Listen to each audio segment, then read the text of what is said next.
enough traveling without spending weeks on preparation. Just showing up and feeling the place. But do you think it's possible with Florence? With its 187 museums, churches and palaces, it can feel overwhelming fast. That's why I created a simple 1+1+1 strategy. A calm way to find your perfect Florence program, without stress, without pressure, and most important, without needing days of planning. Whether you have half a day or a few, this will help you experience more by doing less. You don't need to know anything about Florence. You just need someone who's already walked it slowly, felt its rhythm, and can guide you through it. I am Sarah, a cultural storyteller and former host of a Tuscan boutique hotel and vineyard. Now I help travelers like you explore Florence with calm, clarity and heart, not stress. That is why I created the 1+1+1 method. One major site, one quiet treasure and one soulful masterpiece. A simple strategy to feel Florence, not rush through it. If you are feeling unsure where to begin or what to skip, I made a free Florence reflection guide that helps you within 60 seconds to cut through the noise and focus on what really matters. It's linked just below this video. Uffizi Gallery, commissioned by Cosimo I de' Medici, the first Grand Duke of Tuscany, and designed by Giorgio Vasari. The Uffizi wasn't built as a museum. It was meant to house the administrative heart of Florence. Today, it's one of the most important collections of Italian painting in the world, and one of the best places to understand how art transformed over time. The layout is clear and educational. You begin in the Gothic rooms surrounded by gold leaf halos and sacred stillness. And then, step by step, the Renaissance unfolds. Figures become more human, light enters, space opens, faces started to feel alive. Don't miss some of the most iconic works: Botticelli's Birth of Venus and Primavera, Spring, full of elegance, myth and Florentine ideals. And, of course, Leonardo da Vinci's Annunciation, his first major painting. For the first time, an artist combines multiple types of perspective: background, architecture, gesture, and gaze. Leonardo wasn't just showing you what to see, he was teaching you how to see. The innovation wasn't just technical. Leonardo quietly shifted our perception, guiding your eye through space, light, and layered meaning. I have made a short video with tips on how to visit the Uffizi Gallery without feeling overwhelmed.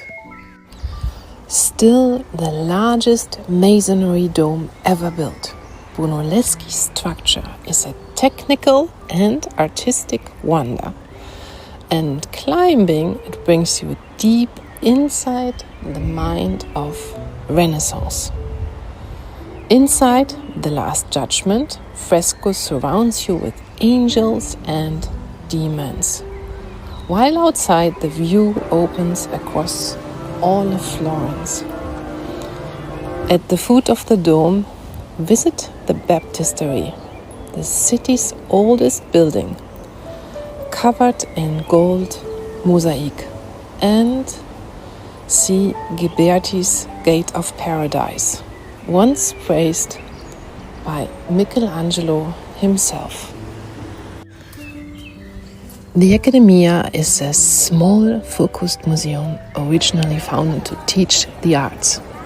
Today, it's best known as the home of Michelangelo's David. David is the largest statue ever carved from a single block of marble and caused a scandal when unveiled, completely nude and fully human.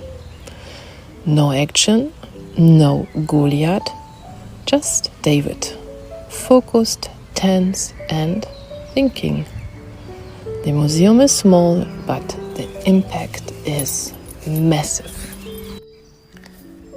Pitti Palace. Once the private residence of the Medici, the Pitti Palace is Florence's grandest reminder that power and beauty often lived under the same roof. Its galleries are filled with works by Raphael, Titian and Caravaggio, displayed not in white cubes but in lavish royal rooms. Through the Vasari corridor, it once connected directly to the Uffizi and Palazzo Vecchio, a private route for those who ruled, that has just opened this year. What the Sistine Chapel was for the 16th century, the Brancacci Chapel was for the 15th century. A turning point in the language of painting.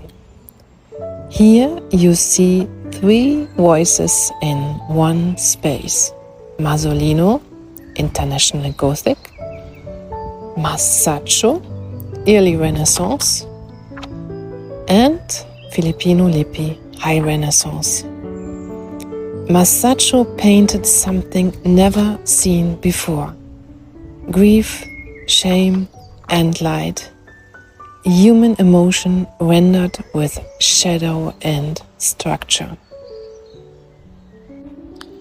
This church holds layer upon layer of Florentine vision. Masaccio's Holy Trinity introduced the first true linear perspective, a flat wall that opens into infinite space.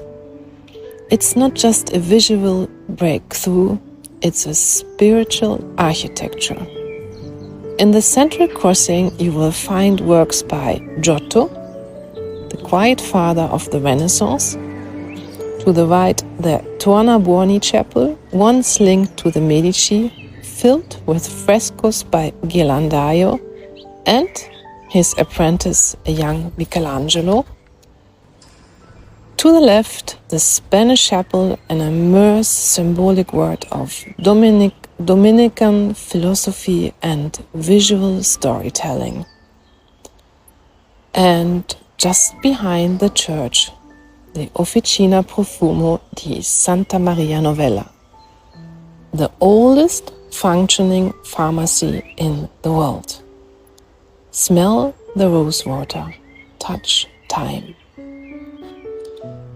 Founded by the Franciscan order, Santa Croce reflects a quieter, more human spirit, rooted in simplicity but filled with beauty. Inside you will find Giotto's frescoes, still powerful in their emotion and storytelling, showing saints who suffer, mourn and love. To the side, don't miss the Pazzi Chapel, a small Renaissance jewel by Brunelleschi, built in perfect harmony and calm. And behind the church, the leather school still works by hand, continuing a tradition born in these very cloisters. It's a place where art, faith and craftsmanship quietly endure. Built as Florence town hall, Palazzo Vecchio was both fortress and stage, where politics, art and ambition all played out. Inside the Hall of 500, Michelangelo and Leonardo were once commissioned to face off on the walls, a rivalry that marked a turning point in Renaissance art. Later transformed by the Medici, the palace became a tool of image and influence, filled with frescoes by Vasari glorifying their rule. Climb the tower, trace the secret passages, and you will feel the architecture of control made visible. One soulful masterpiece.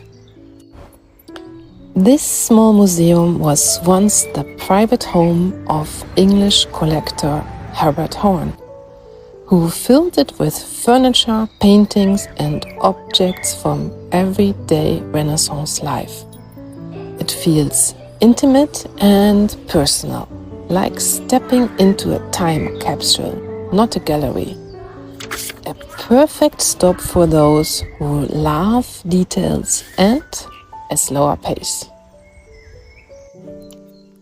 Palazzo Davanzati. Step inside and you will feel it.